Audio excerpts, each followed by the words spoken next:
Que bom estarmos juntos para mais uma vez estudarmos a Palavra de Deus, a Bíblia. Hoje, Lamentações 4, quase terminando Lamentações de Jeremias. Amanhã a gente termina. Bem, vamos orar, pedir a bênção do Senhor para ouvir a voz de Deus em mais esse capítulo. Oremos. Bondoso Pai, grande Deus, que bom estarmos juntos para ouvir a Tua voz e nós pedimos mais uma vez a Tua iluminação, a Tua sabedoria, para entendermos a palavra. Em nome de Jesus, amém. Lamentações 4 é um livro, um capítulo interessante, e aqui nós encontramos Sião que chora seu lamentável estado. Encontramos aqui Sião que confessa os seus pecados. Aqui também Edom é ameaçada e, por outro lado, aqui em Lamentações 4, Sião é confortada. Então nós temos aqui a Deus apresentando o juízo, mas também o conforto. Vamos ler, por exemplo, já para a gente ter uma noção geral do capítulo, dos versos 1 até o versículo 1 até o versículo 13. Acompanhe comigo. Como se escureceu o ouro, como se mudou o ouro refinado, como estão espalhadas as pedras do santuário pelas esquinas de todas as ruas. Os nobres, filhos de Sião, comparáveis a puro ouro, como são agora reputados por objetos de barro, obra das mãos de oleiro. Até os chacais dão o peito de mamar a seus filhos, mas a filha do meu povo tornou-se cruel, como os avestruzes no deserto. A língua da criança que mama fica pegada pela sede ao céu da boca. Os meninos pedem pão e ninguém lhe dá, e ninguém há que lhe o dê. Os que se alimentavam de comidas finas desfalecem nas ruas. Os que criaram entre escarlatas se apegam aos monturos. Porque maior é a maldade da filha do meu povo que o pecado de Sodoma, que foi subvertida num momento, sem o emprego de mãos nenhumas. Os seus príncipes eram mais alvos do que a neve, mais brancos do que o leite, eram mais ruivos de corpo do que os corais e tinham a formosura da safira. Mas agora escureceu-se-lhes o aspecto mais do que a fuligem. Não são conhecidos nas ruas, a sua pele se lhes pegou aos ossos, secou-se como uma madeira. Mais felizes foram as vítimas da espada do que as vítimas da fome, porque estas se definham atingidas mortalmente pela falta do produto dos campos. As mãos das mulheres outrora compassivas cozeram seus próprios filhos, e esses lhes serviram de alimento na destruição da filha do meu povo. Deu o Senhor cumprimento à sua indignação, derramou o ardor da sua ira, acendeu fogo em Sião até que consumiu os seus fundamentos. Não deram os reis à terra, nem os seus moradores do mundo, que entrasse o adversário e o inimigo pelas portas de Jerusalém. Aliás, o verso diz, não creram. Foi por causa dos pecados dos seus profetas, das maldades dos seus sacerdotes, que se derramou no meio dela o sangue dos justos. Aqui nós encontramos vários símbolos, símbolos de ouro, ouro fino, pedras. Todos eles parecem se aplicar ao templo, que foi adornado, com ouro e também as próprias pessoas. O vaso de barro, mencionado no verso 2, por exemplo, eram utensílios muito comuns e também baratos nos tempos antigos. O pensamento desse versículo é que os filhos de Sião, cujo valor podia ser mensurado apenas em ouro, eles foram contabilizados no livro de registro dos inimigos como praticamente sem valor. Um triste comentário para o baixo estado ao qual Judá havia caído nos tempos de Jeremias. Haviam se afastado dos caminhos de Deus, haviam se afastado do Senhor e, como consequência, perderam o real valor que tinham. No verso 6, Jeremias afirma que nenhuma mão humana foi colocada sobre Sodoma. Sua destruição veio totalmente de cima. Sabe, uma vez que o pecado de Jerusalém, segundo o versículo 6, era maior do que o de Sodoma, imagine quão terrível seria a sua punição. E finalmente, no verso 13, nós lemos que os líderes religiosos de Judá eram maus tanto nos pensamentos quanto nas ações.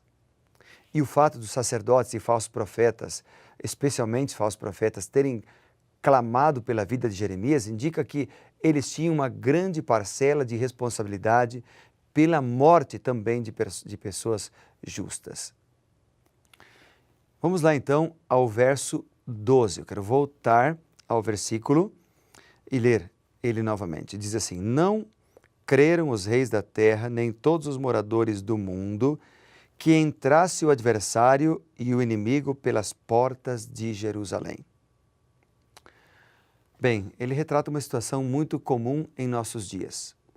Ou seja, devido à sua posição estratégica e às fortificações que Jerusalém tinha, ela era considerada inexpugnável. Então o verso começa dizendo: não creram os reis da terra, nem os próprios moradores de Jerusalém creram que o adversário entrasse pelas suas portas. A ideia da sua inviolabilidade, né, de que ela era intransponível, deve ter sido reforçada ainda mais na mente dos pagãos e dos próprios habitantes de Jerusalém, pela destruição. Você lembra da destruição sobrenatural do exército assírio? Está lá em 2 Reis, capítulo 19, quando Senaqueribe cercou a cidade e daí, de maneira sobrenatural, eles foram derrotados. Então, isso e também a posição estratégica da cidade, tudo isso produziu uma falsa sensação de segurança entre os ímpios habitantes de Jerusalém. Ou seja, eles confiaram mais nas suas fortalezas humanas, do que na proteção de Deus. Confiaram mais nos muros do que em Deus, mais nos grandes portais do que na proteção poderosa das mãos do Senhor. E você sabe que em nossos dias também, hoje, nós somos tentados a confiar mais em nossa própria experiência, mais naquilo que nós sabemos fazer, mais em nosso dinheiro, mais nos nossos contatos que a gente tem, do que em Deus. Agora, a Bíblia nos admoesta, a Bíblia nos adverte, a Bíblia nos chama a confiar em Deus. Ele é o nosso refúgio. Ele é o nosso verdadeiro refúgio. Veja, por exemplo, o que diz o Salmo 46. Vamos voltar um pouquinho lá para os Salmos. Salmo 46. Voltemos ali para esse salmo bonito da Bíblia. Salmo 46. Estamos chegando.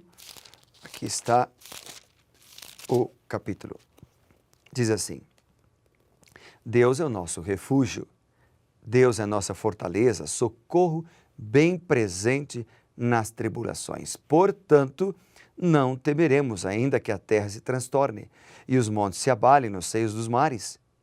Então, veja que o texto podia dizer assim: Deus é o nosso refúgio. Portanto, não temeremos. Aqui foi escrito pelo povo de Deus, pelos filhos de Corá. Eles podiam dizer assim: não temeremos porque os muros de Jerusalém são altos. Não temeremos porque a nossa cidade é fortificada. Você poderia dizer hoje: eu não temerei porque eu sei o que eu estou fazendo. Eu não temerei porque eu tenho dinheiro. Eu não temerei porque eu conheço o caminho. Veja que o texto diz: não temeremos porque Deus é o nosso refúgio. Ainda que a terra se transtorne, ainda que os montes se abalem, não temerei porque Deus é a nossa fortaleza. Mas no versículo 7 e no versículo 11, do próprio capítulo 46, essa ideia se repete. No verso 7 diz: o Senhor dos exércitos está conosco. O Deus de Jacó é o nosso refúgio. No verso 11 ele diz: o Senhor dos exércitos está conosco. O Deus de Jacó é o nosso refúgio.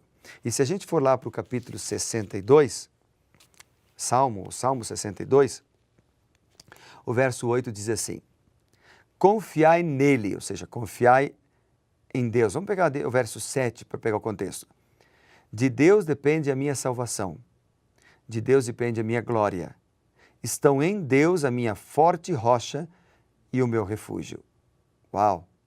Confiai nele, ó povo, em todo o tempo. Derramai perante ele o vosso coração, porque Deus é o nosso refúgio.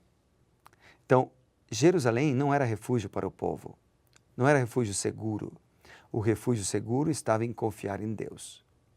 É por isso que esses textos, pequenos, poucos textos que lemos, corroboram com a ideia de que o povo devia confiar em Deus. O povo devia buscar de Deus a segurança. O povo devia buscar de Deus a salvação. O povo devia buscar de Deus a vitória. Mas o povo não fez isto. Não buscou em Deus, não buscou no Senhor, confiou nas coisas e as coisas falharam. Principalmente porque eles eram infiéis, eles eram ímpios, eles eram homens e mulheres que amavam mais as coisas da terra do que as coisas do céu, e por isso foram castigados, ou destruídos, ou punidos pela própria decisão que eles haviam tomado. Deus está chamando a cada um de nós hoje, portanto, a uma vida de fidelidade. Deus está chamando a cada um de nós hoje a sermos fiéis ao Senhor. Veja, aqui no versículo 22, para terminar o Lamentações 4, 21 e 22. 21 diz: regozija-te e alegra-te, ó filha de Edom, que habitas na terra de Uz. O cálice passará de ti. Regozija-se e alegre-se com a promessa da salvação. E aí diz: o castigo da tua maldade está consumado, ó filha de Sião. O Senhor nunca mais te levará para o exílio. A tua maldade, ó filha de Edom, descobrirá os teus pecados. Deus sabe de todas as coisas, Deus conhece tudo, sabe quem é você, sabe das suas lutas e Ele promete cuidar da gente. Sabe por quê? Porque Ele é nosso refúgio. Não precisamos temer, não precisamos duvidar, Ele é nosso refúgio. Vamos orar então, agradecendo o Senhor por isso? Obrigado, Deus, porque mesmo em uma mensagem de juízo, de condenação, nós podemos ver que o Senhor é nosso refúgio, cuida de nós e nos guarda. Em Tuas mãos, então, colocamos nossa vida, todos nós que oramos juntos agora, fazemos isto. Amém e amém. Que Deus te abençoe e lembre-se, seja reavivado por Sua palavra. Grande abraço.